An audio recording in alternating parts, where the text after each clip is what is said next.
setiap 5 menit di video ini teman-teman ya. Oke, gimana? Langsung aja dos, kita langsung menuju ke pembahasan soal nomor 1. Kita bacakan. Ini indikator soal IPA teman-teman ya. Disajikan kasus peserta didik diminta menentukan model pembelajaran atau pengelolaan kelas atau penggunaan media dalam pembelajaran IPA. Soal nomor 1.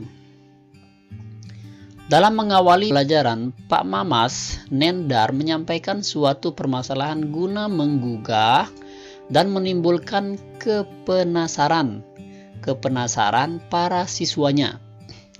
Langkah tersebut bertujuan untuk mendorong para siswa agar mau mengembangkan kreativitasnya. Langkah yang dilakukan Pak Mas Nendar itu merupakan bagian dari model pembelajaran. Oke. A. Portfolio. B. Scientific. C. Penemuan. Dan D. Autentik. Yuk silakan teman-teman. Yang mana jawabannya? Oke, kita lihat aja. Cek jawabannya adalah yaitu C. Itu disebut dengan pembelajaran penemuan.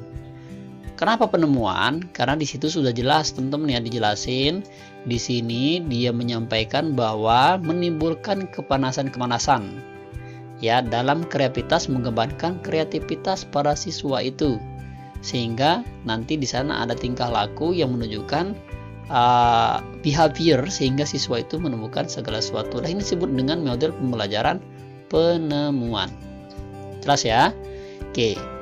Next, kita lanjut ke soal nomor 2. Guru bersama siswa merencanakan sebuah kegiatan yang kolaboratif dengan tujuan agar peserta didik memiliki tanggung jawab atas kegiatan yang sudah direncanakan bersama. Dalam perencanaan tersebut dibicarakan mengenai aturan main, alat dan bahan yang digunakan serta langkah kerja untuk menyelesaikan kegiatan tersebut.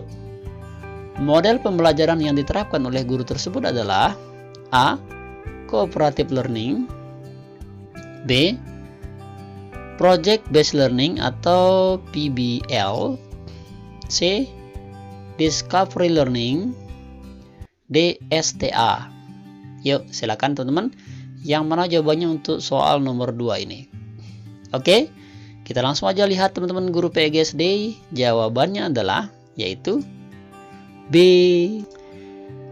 Kenapa jawabannya B teman-teman? Karena di sini mengacu kita terhadap indikator yang tadi, dan bersama di sini ada aturan main, alat yang digunakan serta langkah kerja menyelesaikan kegiatan itu. Inilah prinsip atau model yang disebut dengan model PBL, Project Based Learning. Dikasih dia project, pekerjaan, lalu dijelaskan cara menyelesaikannya. Oke, jelas teman-teman ya. Oke, ini kita masih di pembahasan pedagogik untuk guru SD, PGSD ya, yang masih mapel IPA. Oke, kita next ke soal nomor berapa nih? Ke soal nomor 3. Siswa dibagikan LKS. Di antaranya terdapat salah satu sebagai berikut. Tarik balon karet dijadikan sebagai penutup botol plastik. Bagian bawah ke arah luar. Apakah ada udara masuk atau keluar? Maka sebelumnya siswa telah membuat alat peraga yang mendukung proses pembelajaran tersebut. Alat peraga apakah yang berhubungan dengan pertanyaan petunjuk di atas? Oke. A. Alat peraga listrik paralel. B. Alat peraga teropong kapal selam. C. Alat peraga proses pernapasan pada manusia. Dan D. Alat pernapasan reaksi asam laktat. Oke teman-teman, yang mana nih yang alat peraga digunakan sesuai dengan kasus di atas? Apakah A, B, C, atau D? Oke, kita langsung aja jawab. Jawabannya adalah yaitu C, alat peraga proses pernapasan pada pada manusia. Nah, ini berdasarkan indikator yang tadi. Silakan teman-teman yang belum lihat indikatornya bisa di pause videonya dan kembali ke back ke halaman nomor 1 tadi. Jelas ya? Jadi jawabannya adalah yaitu kita lihat di sini C, alat peraga proses pernapasan pada manusia. Yaps, next kita lanjut ke soal nomor 4. Oke, di bawah ini adalah contoh pertanyaan berpikir tingkat tinggi untuk siswa. Kecuali A. Berdasarkan bahan bacaan tersebut, apa yang dapat kamu simpulkan tentang proses pernapasan manusia? B. Bagaimana cara kerja katrol? C. Apa yang dimaksud dengan fotosintesis? Dan D. Buatlah pemecahan masalah dari pencernaan lingkungan di sekitarmu. Oke teman-teman, ini merupakan pertanyaan kecualinya. Silahkan, yang mana paling tepat jawabannya? Apakah A, B, C, D? Oke, kita cek dan lihat. Jawabannya adalah yaitu C. Apa yang dimaksud dengan fotosintesis?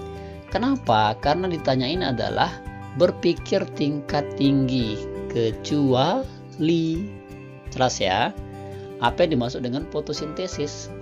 Kalau pertanyaan apakah, itu masih level sedang teman-teman ya, level sedang banget begitu. Nah kalau pertanyaan bagaimana, itu wah jawabannya agak panjang ya. Apalagi buatlah, apalagi apa yang dapat kamu simpulkan. Itu kemampuan siswa berpikir tingkat tinggi. Karena ditanyain kecualinya, jadi yang betul adalah C. Jelas ya? Oke. Kalau sudah jelas, kita next lanjut ke soal nomor 5. Tapi sebelum kita lanjut ke soal nomor 5, teman-teman ya, silakan buat teman-teman yang mau file lengkapnya di sini sebenarnya ada 150 soal untuk PGSD ini, jurusan SD. Ini khusus untuk kemampuan teknis atau pedagogik.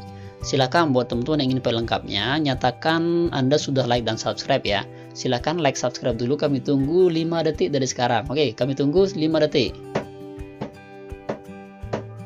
Oke, kalau sudah like dan subscribe, silakan tinggalkan nomor WhatsApp-nya di bawah untuk kami kirimkan file aslinya, sehingga teman-teman tidak bisa atau tidak banyak menghabiskan kuota teman-teman ya untuk menonton video yang begitu panjang seperti ini, yang lebih dari 30 menit bahkan 1 jam juga. Itu silakan kami kasih aja filenya, kita berbagi teman-teman ya. Tapi silakan juga bantu kami dengan cara like, subscribe, serta share video ini ke teman-teman yang belum tahu video penting dan berbagi seperti ini. Oke, kalau sudah paham, kalau sudah like dan subscribe, kita next lanjut ke soal nomor 5. Anda ingin mencoba memberikan pupuk kompos terhadap tanaman cabai. Perubahan kondisi yang akan diteliti adalah pertumbuhan tanaman cabai, yaitu tentang perubahan tinggi tanaman serta besar daunnya dibandingkan dengan tanaman cabai yang tidak diberi pupuk. Rumus masalah yang cocok untuk masalah tersebut adalah A. Adakah pengaruh pupuk urea terhadap tinggi tanaman cabai? B. Adakah pengaruh pupuk kompos terhadap pertumbuhan tanaman cabai? C. Bagaimana cara pupuk kompos membuat tumbuhan cabai tumbuh? D. Apakah tanaman cabai bisa tumbuh? Oke, kita lihat dan cek aja. Jawabannya adalah yaitu B. Adakah pengaruh pupuk kompos terhadap pertumbuhan tanaman cabai? Karena di sini sudah jelas banget teman-teman ya. Di sini dijelaskan bahwa kita sebagai siswa ditujukan untuk meneliti pertumbuhan cabai setelah dikasih pupuk urea. Nah, di sini terjadi permasalahan yang cocok untuk masalah tersebut. Tentu, apakah setelah diberikan pupuk itu dia ada perubahan tumbuh baik batang, tinggi, daunnya atau tidak. Nah, sehingga yang opsi B ini adalah opsi yang paling tepat untuk rumusan masalah yang cocok pada tanaman cabai di atas. Paham ya? Oke. Kalau yang D, ini sudah jelas. Apakah tanaman cabai bisa tumbuh? Dia sudah tumbuh, teman-teman. Tapi pertumbuhan tanaman itu yang berpengaruh yang kita inginkan setelah kita kasih pupuk. Sehingga yang D salah. Ya, begitu juga dengan yang C. Di sini tidak ada pengaruh. Apalagi yang A.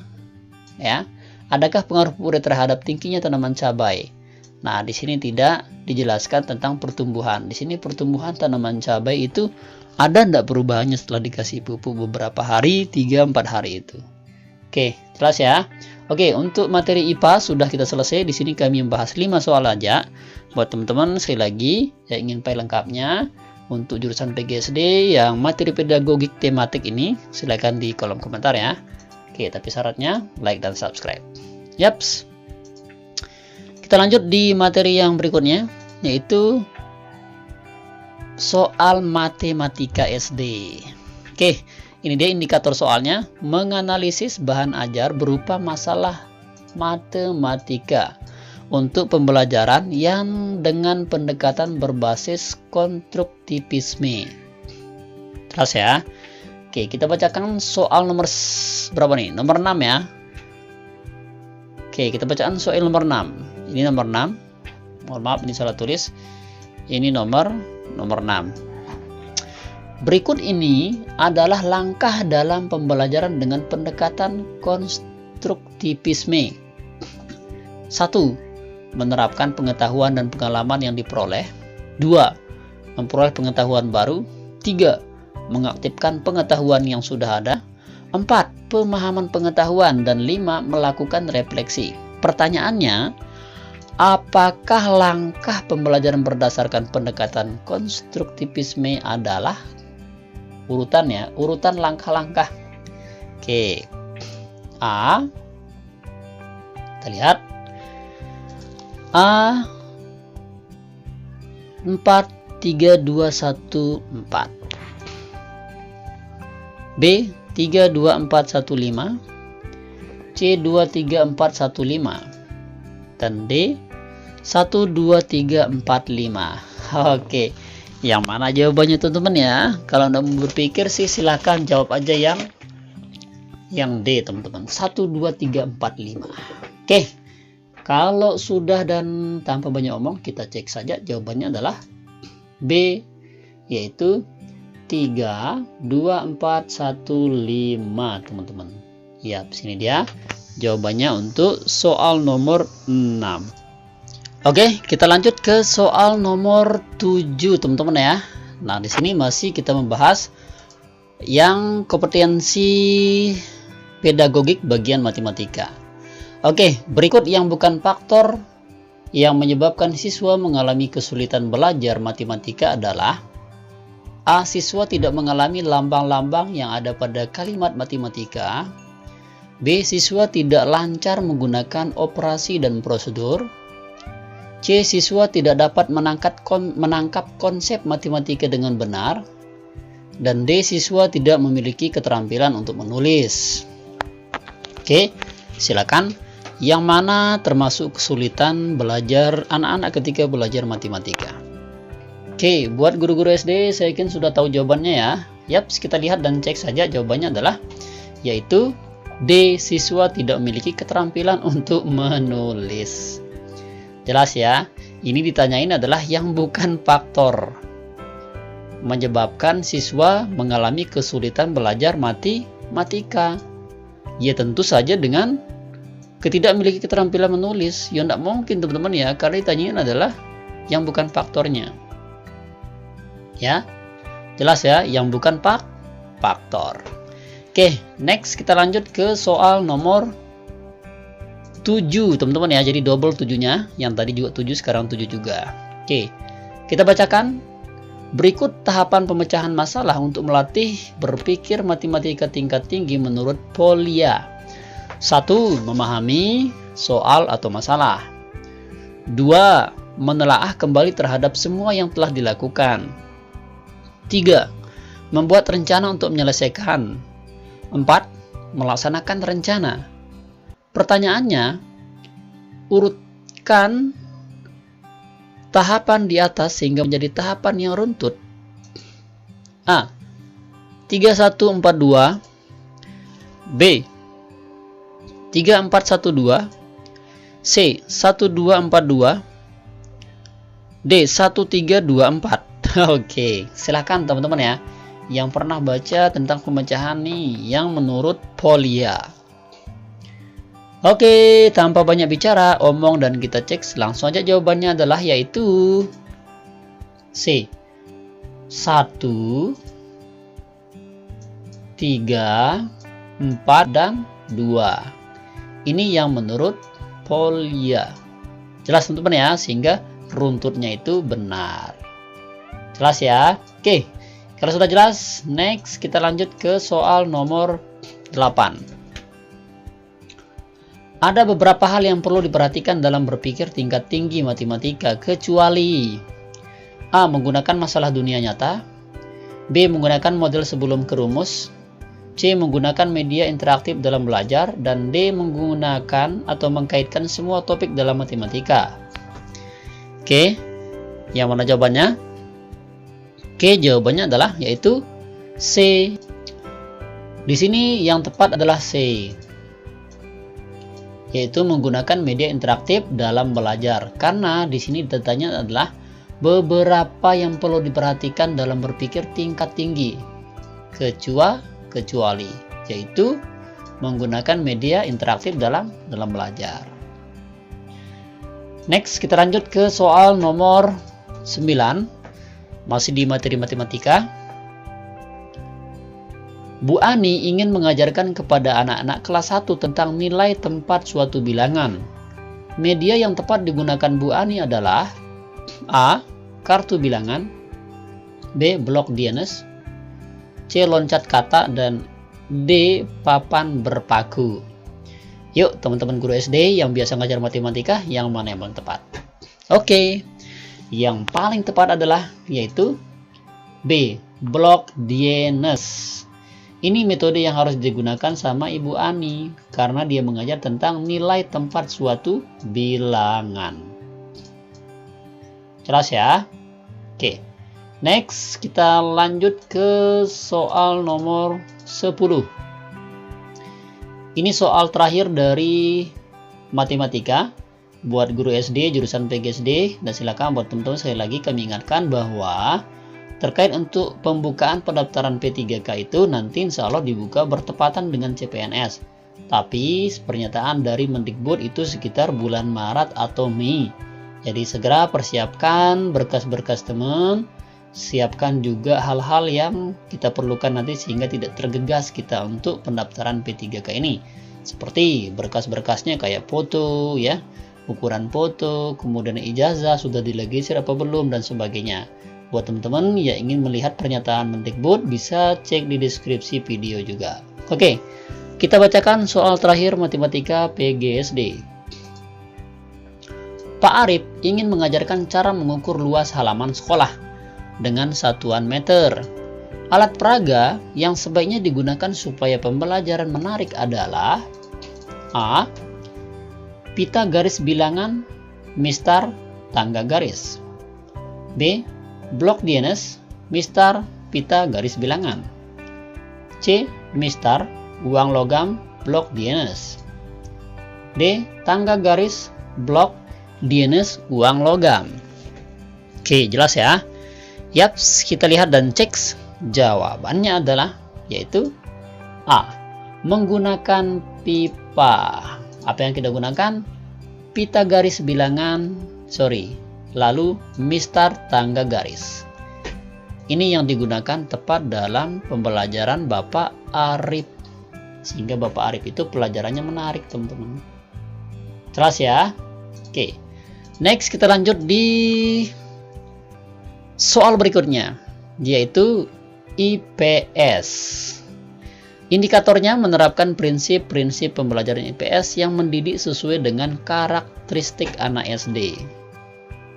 Soalnya, seorang guru selalu memberikan apresiasi atau penghargaan berupa nilai yang baik dan kata-kata yang positif terhadap keberhasilan peserta didik dalam pembelajaran. Hal itu dilakukan karena berdasarkan pengalaman nilai yang baik dan kata-kata positif dapat memberi siswa lebih giat belajar. Guru tersebut telah menerapkan prinsip belajar A. Perhatian dan motivasi, B. Tantangan, C. Perbedaan individual, dan D. Balikan atau penguatan. Oke, yang mana nih guru-guru SD? Apakah perhatian atau B, C, dan D? Yaps, kita lihat dan cek saja. Jawabannya adalah yaitu D. Balikan atau penguatan. Nah, jadi teman-teman kalau mau nih ketika peserta didiknya ingin sukses, giat belajar, dikasih dorongan nih, dimotivasi, ya walaupun dia salah, dipuji saja, itu akan menyebabkan dia berubah dan akan lebih giat belajar lagi. Jadi harus tahu karakter dan kebutuhan dunia anak itu. Oke, next kita lanjut di soal nomor 12. Masih kita bahas IPS, lihat ya indikatornya. Kita bacakan. Dalam situasi belajar, siswa menghadapi suatu tujuan yang ingin dicapai, namun selalu terdapat hambatan, yaitu mempelajari bahan belajar. Timbullah motif untuk mengatasi hambatan itu, yaitu dengan mempelajari bahan belajar tersebut. A. Perhatian dan motivasi, B. Tantangan, C. Perbedaan individual, D. Balikan atau penguatan. Ini beda kondisi lagi teman-teman ya, beda dengan soal nomor 11 tadi.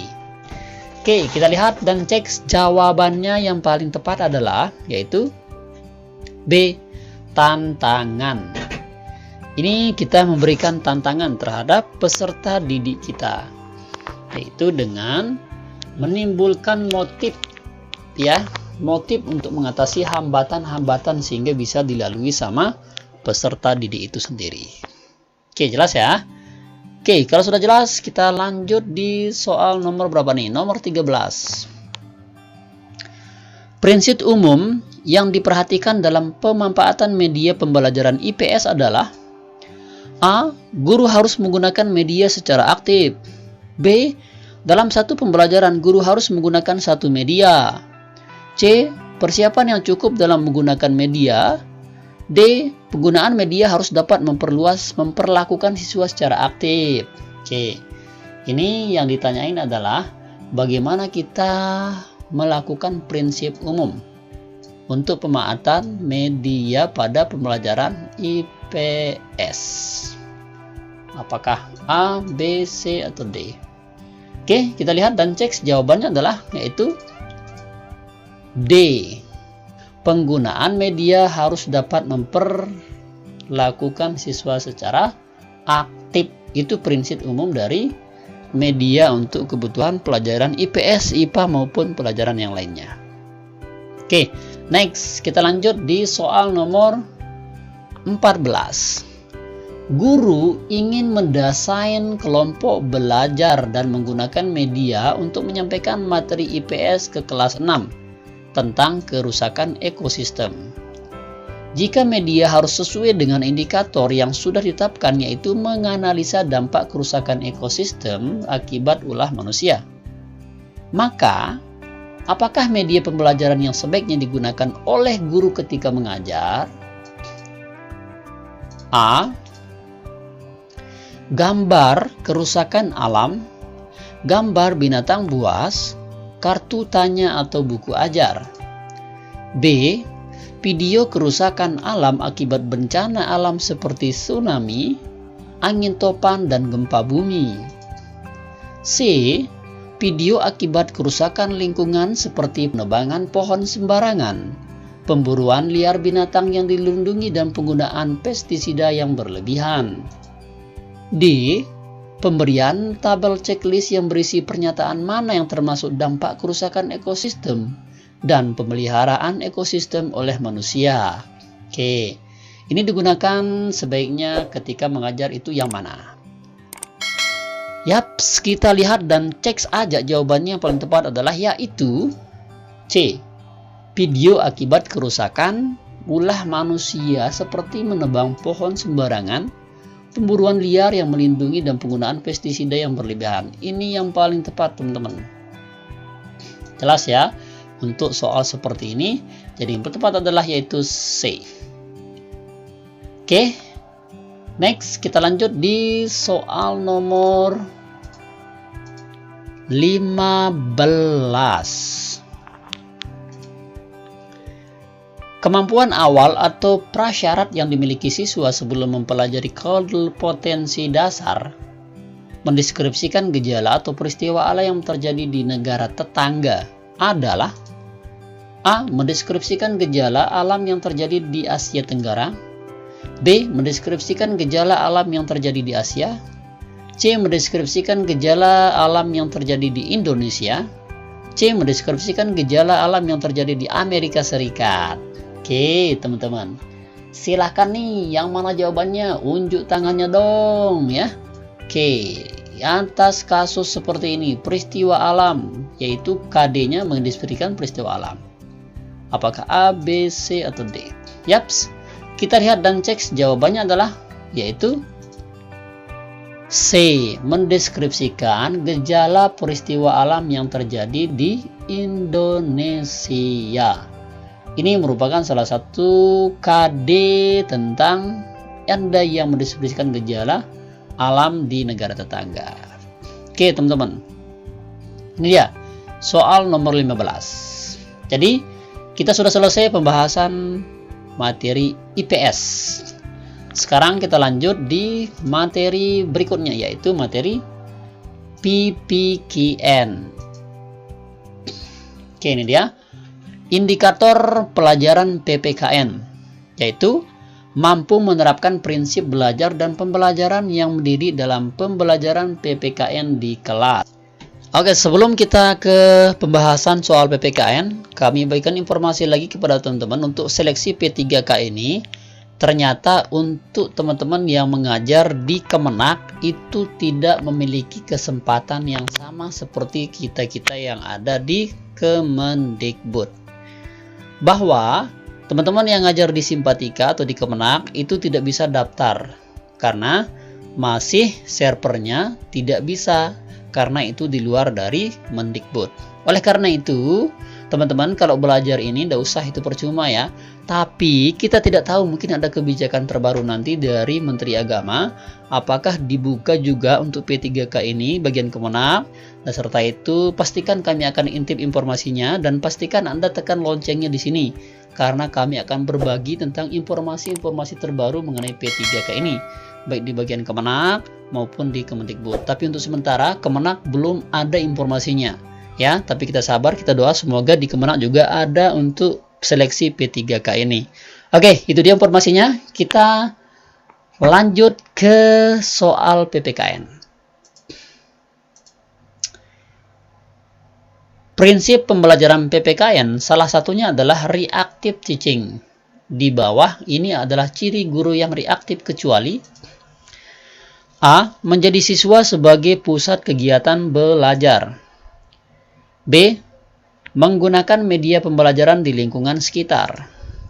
C. Selalu berupaya membangkitkan motivasi belajar siswa. D. Mengulangi materi atau pembelajaran yang membuat siswa bosan. Oke, kita lihat cek untuk soal pertama PPKN, yaitu jawabannya adalah yaitu D. Kenapa D? Karena di pertanyaannya adalah kecuali, teman-teman ya. Ini teman-teman harus sadari dan kuasai tentang pelajaran reactive teaching, kecuali yaitu mengulangi materi atau metode pembelajaran yang membuat siswa bosan. Sudah jelas ya? Oke. Kalau sudah jelas, kita next lanjut ke soal nomor 17. Karakteristik ciri-ciri, tanda-tanda, pembuatan atau respon yang harus dapat dilakukan atau ditampilkan oleh peserta didik untuk menunjukkan bahwa peserta didik yang bersangkutan telah mampu mencapai kompetensi dasar pada mapel PPKN. Merupakan pengertian dari A. Penilaian pada mapel PPKN. B. Hasil belajar pada mapel PPKN. C. Tujuan pada mapel PPKN. Dan D. Indikator pada mapel PPKN. Oke, silakan teman-teman. Yang mana jawabannya untuk soal ini? Bisa jawab dalam hati atau dalam kolom komentar juga boleh. Oke, kita lihat dan cek. Jawabannya adalah yaitu D. Indikator pada mapel PPKN. Ini adalah pengertiannya. Ya, jelas teman-teman ya. Oke, kalau sudah jelas, kita next ke soal nomor 18.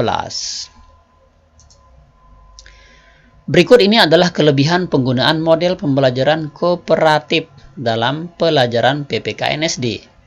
Kecuali A. Memungkinkan terbentuk dan berkembangnya nilai-nilai sosial dan komitmen.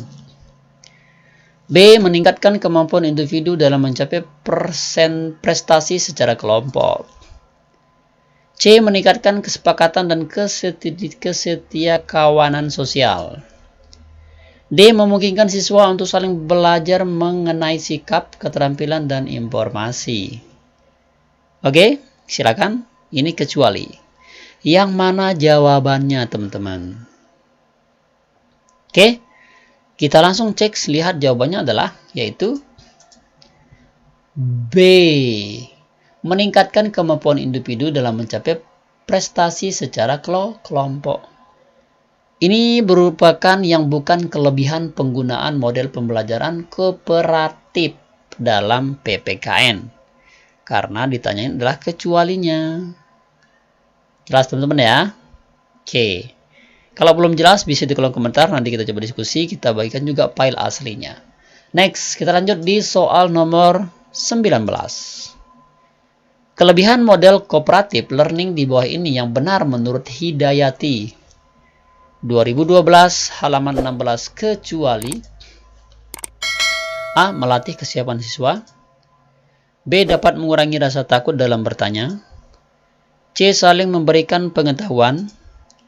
D. Suasana pembelajaran menjadi menyenangkan karena siswa seperti bermain dengan melempar bola. Bertanya kepada siswa lain. C. Ini menurut Mbak Hidayati. Kecuali. Oke, kita langsung cek dan lihat jawabannya adalah yaitu B. Kenapa B jawabannya? Silakan teman-teman buka ya. Buka browsing juga. Ini menurut Mbak Hidayati. Yang ditanyain kecualinya, yaitu dapat mengurangi rasa takut dalam bertanya. Sedangkan kelebihan dari model kooperatif menurut Hidayati itu melatih kesiapan siswa, saling memberikan pengetahuan, dan suasana belajar menjadi menyenangkan. Di sini yang kecualinya sehingga yaitu B. Jelas ya? Oke, kalau sudah jelas kita next lanjut ke soal nomor 20, soal terakhir pada mapel PPKN. Ya, ini dia. Lanjut kita di pembelajaran bahasa Indo setelah kita selesaiin nomor 20 ini. Oke, kita bacain. Pada ulangan PPKN, Agnes pada semester akhir mendapatkan nilai 85. Dan nilai yang didapat Agnes tersebut termasuk ke dalam nilai A. Kinerja, B. Produk, C. Proses, D. Formatif. Oke, yang mana jawabannya? Oke, Mbak Agnes Monica ini teman-teman ya. Lumayan nilainya 85 ketika SD dulu. Oke, kita lihat dan cek. Jawabannya adalah yaitu B. Produk. Ini merupakan nilai dari produk, teman-teman. Jelas ya? Oke. Buat teman-teman yang masih bingung bisa di kolom komentar. Next, kita lanjut di soal bahasa Indo. Tapi sebelum kita lanjut, kita berbagi informasi lagi, teman-teman. Buat teman-teman yang GTK KHN ya, yang Perpres PNS P3K tanpa tes itu sedang diusahain, dan teman-teman yang sudah di Komisi DPR, di Komisi 5, di Gedung Senayan sedang mengupayakan bagaimana cepat-cepatnya Bapak Jokowi untuk mengeluarkan Perpres ya yang umur 35 ke atas itu tanpa tes. Tapi ini juga menjadi konflik buat teman-teman kita yang fresh graduate. Artinya mereka juga menuntut bahwa kita berperang secara adil. Tapi di sisi lain buat teman-teman kita yang sudah lama mengabdi, yang di atas 35 tahun, tidak apa-apa teman-teman ya. Mungkin karena gajinya sudah sudah tidak memadai juga, sehingga mereka ingin mendapatkan hak kewajibannya yang sudah lama mengabdi di sekolah-sekolah. Oke, itu dia informasinya. Dan buat teman-teman, ketika ingin kami buatkan untuk pembahasan soal, silakan di kolom komentar ya. Apa saja sudah kami miliki soalnya. Ya, mau pembahasan soal di guru matematika, untuk SMA, SMP, maupun yang lainnya, silakan juga di kolom komentar. Oke, itu dia informasinya. Semoga bermanfaat. Kita lanjut di pembahasan yang materi bahasa Indo. Dengan indikator menjelaskan ruang lingkup tujuan pembelajaran bahasa Indo. Soal nomor 1. Mata pelajaran bahasa Indonesia bertujuan agar peserta didik memiliki kemampuan sebagai berikut, yaitu A. Untuk membangun pengetahuan tentang sastra, dinyatakan persoalan pengetahuan sastra sebagai tujuan akhir. Pengajaran sastra secara kongruen adalah persoalan-persoalan konsepsi, hipotesis, dan aspek-aspek yang terkait dengan sastra. B. Memahami bahasa Indo dengan menggunakannya dengan tepat dan kreatif untuk berbagai tujuan. C. Untuk mempelajari bagaimana hubungan antara bahasa dengan lingkungan sosial. Dan terakhir D. Memahami konsep dan sistematika bahasa yang tepat dengan perkembangan zaman. Oke, silakan teman-teman yang guru PGSD, yang mana jawabannya? Ini paling mudah deh kayaknya kalau bahasa Indonesia. Yaps, kita lihat jawabannya adalah B. Memahami bahasa Indonesia menggunakan kreatif dan berbagai tujuan. Ini merupakan yang harus dimiliki kemampuan kepada peserta didik untuk bahasa Indonesia sendiri.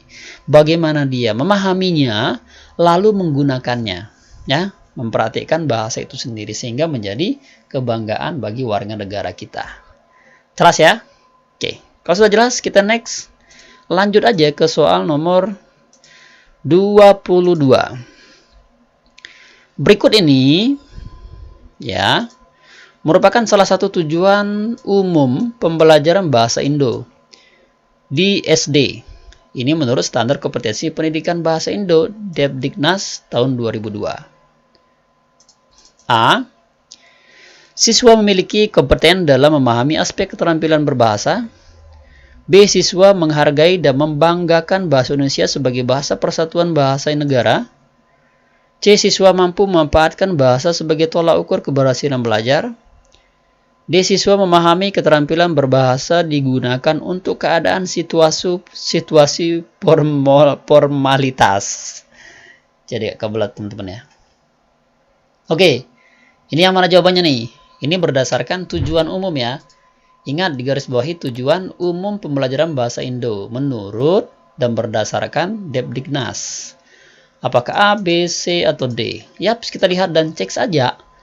Jawabannya adalah yaitu B. Siswa menghargai dan membanggakan bahasa itu sendiri sebagai bahasa persatuan dan bahasa negara. Ini tujuan umum bahasa Indonesia karena ditanyanya adalah tujuan umumnya. Tentu B. Bagaimana kita menghargai bahasa itu, membanggakannya, dan mengakuinya sebagai bahasa persatuan bahasa di berbagai pulau di 34 provinsi. Jelas ya?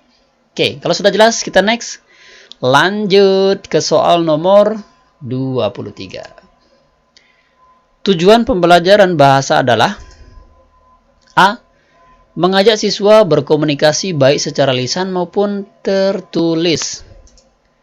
B. Agar siswa dapat memiliki pengetahuan tentang teori bahasa sesuai target. C. Mempersiapkan siswa untuk mampu melakukan interaksi yang bermakna dengan lingkungannya. D. Agar siswa memperoleh nilai maksimal dalam pengetahuan bahasa. Oke. Yang mana jawabannya nih? Ini tujuan ya, bukan tujuan umum kayak tadi. Tujuan pembelajaran bahasa Indo. Oke, kita lihat saja nih teman-teman. Jawabannya adalah yaitu C. Mempersiapkan siswa untuk mampu melakukan interaksi yang bermakna dengan lingkungan. Oke. Kenapa sih jawabannya? Karena di sini sudah jelas. Tujuan pembelajaran bahasa. Bagaimana dia mampu melakukan interaksi, berkomunikasi dengan orang maupun di sekitarnya atau masyarakat. Kalau yang A itu secara tertulis dan ada secara lisan, tapi dia tidak mampu. Di sini belum kata sempurna ya, belum mampu menginteraksikan untuk bahasa, tujuan bahasa itu sendiri. Sedangkan yang B ini masih teori, kemampuan kognitif. Bukan termasuk bahasa, karena bahasa itu kan kita tahu sendiri bahwa skill ya, bukan knowledge. Persis seperti teman mau mempelajari naik sepeda. Jadi belajar naik sepeda itu bukan kognitif teman-teman, tapi kemampuan motorik yang harus diperhatikan dan butuh praktik pun juga dengan bahasa itu. Harus sering dipraktikkan. Yang pernah belajar bahasa Inggris, saya rasa paham dengan ini. Oke, next. Kita lanjut ke soal nomor 24.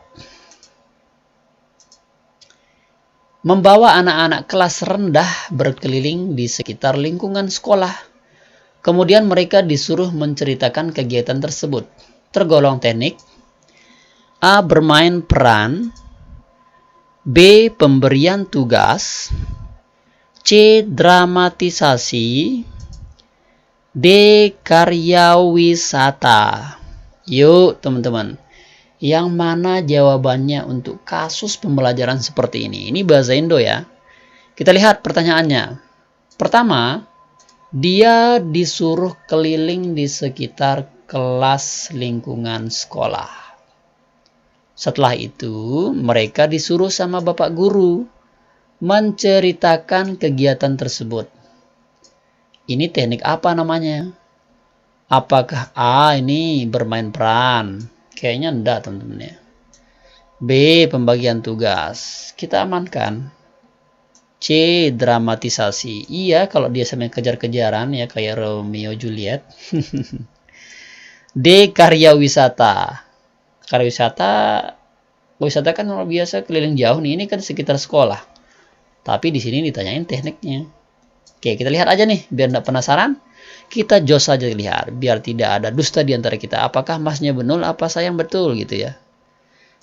Jawabannya adalah yaitu dredeng D. Karya wisata. Loh mas, kata mas tadi katanya kalau yang teknik pariwisata itu harus keluar menuju di pariwisata. Enggak teman-teman. Karena dia lingkupnya sekolah. Bukan lingkupnya secara umum. Kalau secara umum iya mungkin ini salah. Karena di sekolah itu bukan termasuk berwisata. Harus dia keluar di tempat pariwisata yang resmi. Nah, tapi ini menanyakan tentang bahasa Indo di lingkup sekolah. Tentu itu adalah teknik atau metode menggunakan karya wisata. Diajak dulu keliling, mengamati lingkungan di sekitar, lingkungan kehidupan di masyarakat, lalu itu dianalisis dan disampaikan dan diceritakan di depan kelas. Itu adalah teknik karya wisata. Jelas ya? Oke, mantap. Next, kita lanjut di soal nomor 25. Saya rasa ini soal nomor terakhir, teman-teman ya. Soal nomor 25 ini. Dan kembali kami ingatkan lagi buat teman-teman. Teman-teman, ini adalah soal daripada jurusan PGSD, jurusan SD, yang tematik ya. Mulai dari IPA, IPS, Matematika, PPKN, dan Bahasa Indo. Buat teman-teman yang ingin versi lengkapnya, ini tebal banget sebenarnya, tapi tidak mampu saya print. Silakan kami kirimkan file PDF-nya saja. Ya, tinggalkan nomor WhatsApp-nya di bawah. Tapi, ya jangan lupa syaratnya like, subscribe, komen, dan share. Ya, LSCS. Jangan lupa di like dulu. Kami tunggu ya. Sudah like? Bagus. Subscribe. Tunggu udah detik. Oke, bagus. Sekarang apa ini? Komen ya. Silakan di komentar di bawah dengan cara Anda nyatakan sudah subscribe beserta nomor WhatsApp Anda untuk kami kirimkan file aslinya. Setelah itu baru teman-teman share ke media sosial, di Facebook, di WhatsApp, di Instagram, biar teman-teman juga bisa mendapatkan pahala kita bersama ketika banyak manfaatnya bagi banyak orang. Oke, itu dia teman-teman ya.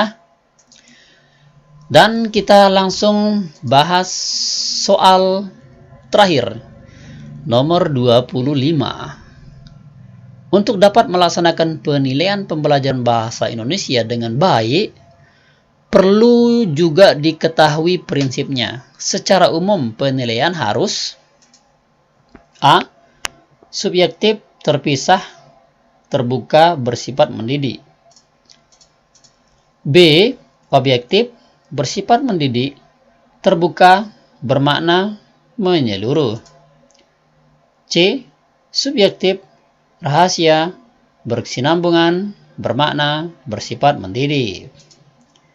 D. Objektif, rahasia, berkesinambungan, kesesuaian, berorientasi pada tujuan. Yuk teman-teman, silahkan dijawab pada kolom komentar untuk soal nomor 25 ini. Kenapa?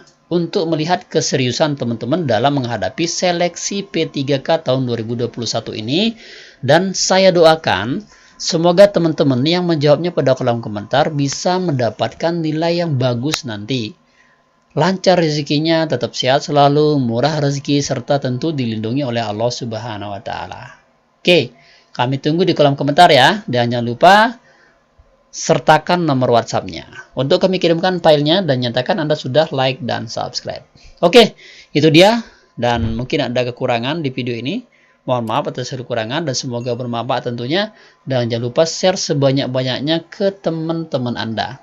Oke, thanks for watching. Dan silahkan juga request video yang ingin kami buatkan. Sukses dan berkah bersama edukasi. Thank you, syukron. Sekian, assalamualaikum warahmatullahi wabarakatuh.